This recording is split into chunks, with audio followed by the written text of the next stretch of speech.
최경영의 최강 시사와 함께하고 계십니다. 네, 국민의힘 전당대회에서 김기현 당대표 후보가 과반을 약간 넘는 지지율로 무난히 당선될 거다. 이렇게 지금 판을 읽고 계신 분 심평 변호사 전화로 모셨습니다. 안녕하세요. 네, 안녕하십니까. 네, 변호사님. 변호사님 옛날에 쓰신 책을 제가 아주 감명 깊게 잘 읽었습니다. 명예훼손. 아이고, 예, 고맙습니다. 김기현 캠프 후원회장 사퇴했지만 그래도 지지하고 조언해 주시는 거죠, 지금? 예, 그렇습니다. 예. 왜 이 정도로 과반을 약간 넘는 지지율로, 그러니까 결선에서 그냥 끝난다? 첫 결선에서 끝난다, 이런 생각이신 거예요? 아니죠. 그 세상이라는 게 확정적인 게 어디 있겠습니까? 예. 그럴 가능성이 있다는 거죠. 그럴 가능성이 있다. 그러나 김기현 후보가 설사 2차 투표로 가더라도 당선되는 것은 확실하다고 보고 있습니다. 예. 왜 그렇게 판단하시는 건가요?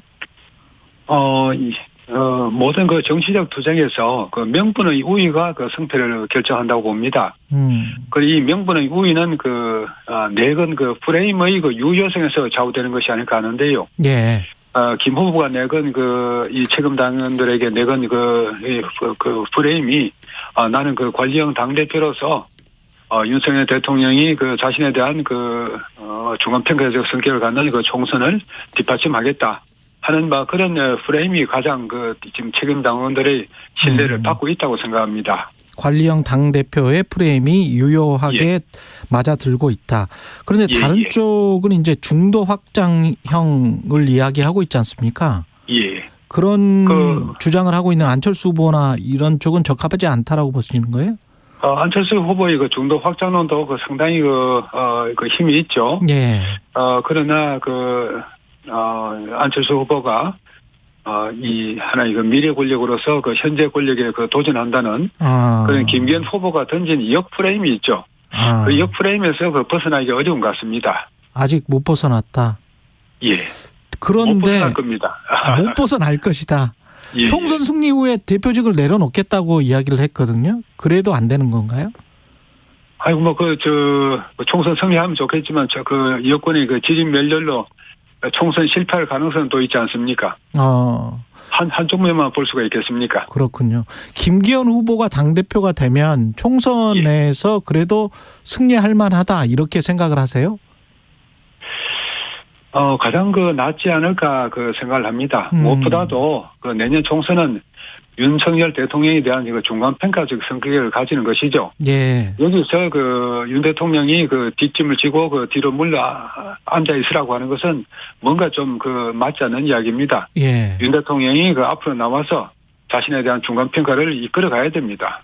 근데 대통령이. 그래서 그것이 가장 적합한 선거 구도를 형성할 것입니다. 예, 김행 비대위원도 비슷한 이야기를 했습니다만 대통령 얼굴 보고 찍는 중간 선거 같은 그런 총선이 될 것이다, 그런 이야기를 했는데, 예. 그럼에도 불구하고 대통령이 선거에 개입할 수는 없잖아요.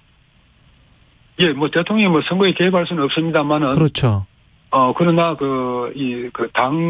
당정 간의 관계에서. 예.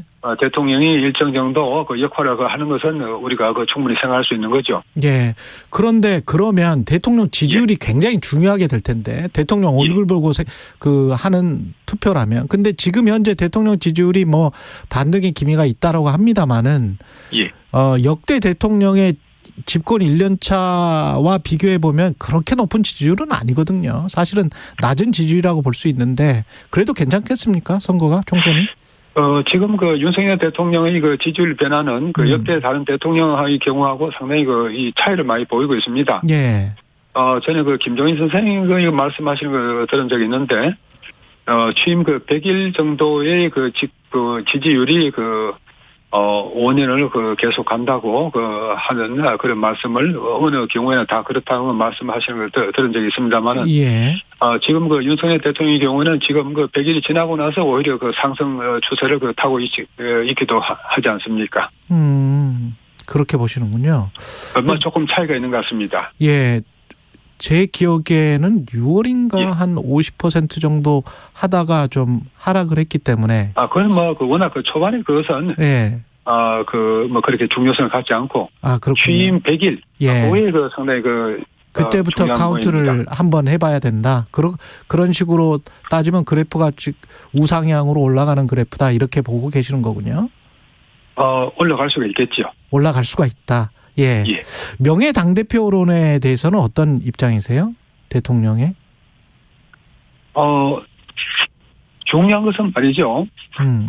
그 당원입니다. 그 당의 권력을 정하는 그 당원인데, 예. 여기 당원의 국힘당의 당원을 보면은 당과 그 대통령의 관계를 규정한 것이 그 제7조, 8조가 있습니다. 여기에 입각해서 결정하면 되는 것입니다. 예. 지금 그 한간에는 대통령이 당무 개입에 당무 개입을 하면 안 된다. 이것을 금지해야 된다. 이렇게 말한다든지 또 당정 분리가 반드시 되어야 한다. 이렇게 주장을 하시는 분들이 있는데 이건 상당히 감정적이고 비이성적인 것입니다. 당원에 따라서 결정하면 되는 것입니다. 그렇군요. 물론 네. 당내 권력이 집중되면은 좀 위험성이 있겠죠. 그러나 한편으로 생각하면은 이 총선이 대통령에 대한 중간평가적 성격을 갖는다는 면을 또 고려하지 않을 수가 없을 것입니다. 예. 이런 양자의 점을 고려해서 적절하게 당원에 따라서 결정하면 될 것입니다. 전당대회가 윤핵관이라는 예. 이 단어 때문에 예. 어떻게 생각하십니까? 오염되고 있습니까? 아니면은 이게 불가피한 상황인 건가요? 지금 천하람 후보가 윤핵관대 윤핵관의 윤핵관의 대결로 프레임을 짜서 지금 선거운동을 하고 있죠. 예. 이것이 이제 처음에는 상당히 먹혀 들어갔습니다. 그러나 이 말은 상당히 좀 어떤 면에서는 불순한 동기에서 비롯된 것이 아닌가. 불순한 동기. 동서고금의 역사를 어느 역사에서든 간에 이 국가의 지도자가 국정의 중요 부분에 자신의 자신 믿는 사람을 파견해 내보내서 국정 운영의 통화성을 기하는 것은 어느 나라에서나 마찬가지였습니다.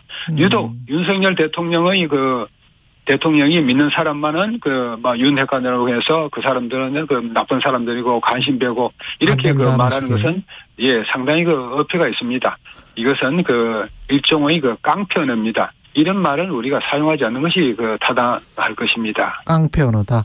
김기현 후보는 당 공천에도 대통령 의견, 그냥 다른 사람들의 의견도 마찬가지처럼 대통령 의견도 당연히 들어야 된다. 이렇게 이야기를 했는데 한편으로는 대통령이라는 자리가 갖는 어떤 중압감 때문에 대통령의 의견을 듣는다는 거는 대통령이 말대로 한다. 이렇게 될 수도 있거든요. 어떻게 보십니까? 이건? 아까 말씀드렸다시피 이것은 당원에 따라서 결정하면 됩니다. 당과 대통령의 관계를 규정한 당헌 제7조나 8조 예. 나아가서는 더불어민주당에서 규정한 또 유사한 규정이 있습니다. 아니 공천과 관련해서요. 공천. 예, 이 공천뿐만 아니고 예. 당무 전반에 관해서 규정을 하고 있습니다. 그래요? 그러면 공천에 대해서도 대통령이 어느 정도는 의견 표명을 할 수 있다는 김기현 후보와 비슷한 입장이신가요? 예, 제가 말한 요체는 예. 당헌에 따라서 결정하면 된다는 것입니다. 당헌에 따라서 결정하면 된다. 지금 이런 논의들이 예. 당헌은 제외하고 자신의 호불호나 어떤 감정적인 그런 주장을 하시는 분들이 많은데 예. 이것은 상당히 어떤 면에서는 옳지 않다고 생각합니다. 정계 개편은 금년이나 내년 초에 될까요? 어디가 될까요? 저는 된다면. 말이죠. 예. 지금 야권도 상당히 취약하고 여권도 취약한 것이죠. 예. 야권은 잘 아시다시피 이재명 당대표 계와 나머지 야당 연들 간이 이미 감정의 궤국이 생겨버렸죠. 여권도 마찬가지입니다. 이준석 유승민 계가 지금까지 대통령이 취임하고 나서 대통령을 향해서 끊임없는 저주의 말을 퍼부어왔죠. 이런 세력들이 과연 국민의힘 내부에서 어떤 상호 일치의 어떤 최소한의 정파적 이익을 같이 하는 집단으로 볼 수가 있겠는가. 그러면서 여권도 분열의 소지가 있는 것이고 야권도 마찬가지입니다. 제 생각은 내일 바로 정계 개편이 이루어진다고 해도 조금 더 이상하지 않은 지금의 그런 구조가 아닌가 생각합니다. 그러면 총선 앞두고 공천에서 탈락한 사람들도 있을 거기 때문에 그렇죠. 변호사님 말씀대로 하면은 예. 정의당을 제외하고도 사당 체제가 될 수 있다? 될 수가 있겠죠. 예. 그러나 그런 말을 섣불리 할 것은 아닙니다만은 현재 여야당의 각자가 대단히 영어로 말해서 발레르한 그런 상태에 있다는 것이죠. 취약한. 예. 예. 예. 천하람 후보에 대해서는 어떻게 평가하세요? 결선까지 갈까요? 1, 2위까지? 그렇게 되기는 좀 어렵지 않겠습니까? 거기. 지금 천하람 후보가 예. 발을 딛고 지탱하고 있는 세력은 강한 반 윤석열 기치를 내건 또 친 이준석 계열의 책임 당원들이죠. 예. 그 표수가 대체로 지금까지 나타난 바에 의하면 10% 안팎입니다. 그것을 벗어나기는 어렵지 않을까 생각합니다. 알겠습니다. 전당대회까지 앞으로 한 보름 정도 남았는데 변수가 있을까요?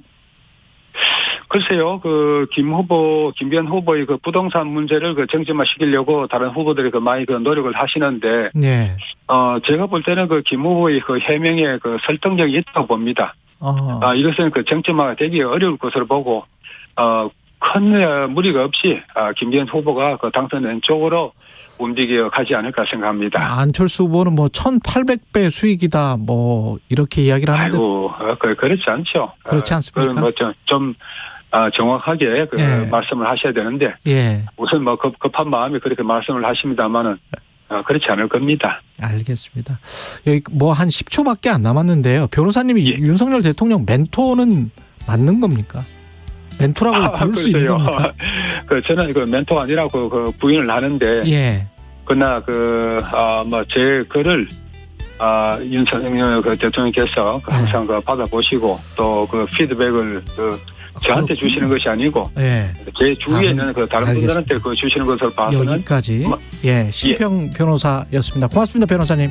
나무는 그냥 둬도 잘 자라지 않나요? 숲을 가꾸는 사람이 따로 있나요?